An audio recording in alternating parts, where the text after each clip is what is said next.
နာမည်ကတော့မမေသူဖြစ်ပါတယ်ရှင်ကလေးနာမည်လေးကတော့တရားနာလေးဖြစ်ပါတယ်ကျူဒီ International School မှာ KG တက်နေပါတယ်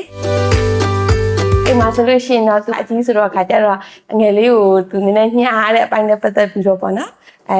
သူစိတ်ခံစားချက်လေးတွေကိုသူထိန်းတက်အောင်စိတ်မတူအောင်အဲအကြောင်းမလို့ဒီ mindful လေးကိုတက်ဖြစ်တာဖြစ်ပါတယ်သမီးလေးရဆိုလို့ရှိရင်နည်းနည်းစိတ်ကလေးတွေတည်ငြိမ်အောင်သူကိုယ်သူ control လုပ်နိုင်အောင် calm down လုပ်နိုင်အောင်မို့လို့ဒီ virtual learning ကိုရွေးချယ်တာပါရှင်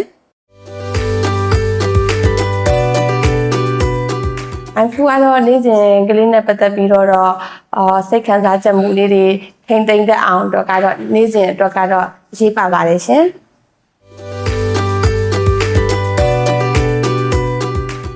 ဟုတ်ကဲ့တိုးတက်ပြောင်းလဲလာတာလေးတွေရှိပါတယ်ငယ်လေးနဲ့ပတ်သက်တယ်ဆိုလို့ရှိရင်သူ့မှာဖြစ်တဲ့သူရှော့ပေးရတဲ့အရာလေးတွေဆိုလို့ရှိရင်သူ့စိတ်သူထိမ့်တက်လာတယ်ဒီအငယ်လေးရှိတယ်သူညှတာရမယ်ဆိုတာလေးတွေကိုသူသိလာတယ်အင်စာလေးပါပြီးတဲ့အခါမှာလည်းသူ concentration ကောင်းကောင်းရပြီးတော့လုပ်နိုင်ပါတယ်ရှင်ချာမိပါတွေကိုမျှဝေရမယ်ဆိုလို့ရှိရင်တော့ကလေးလေးတွေဖိတ်ခံစားချက်ကိုထိမ့်သိအောင်ဒီ mindful လေးကိုတော့လာပြီးတော့တက်ရောက်စေချင်ပါတယ်ရှင်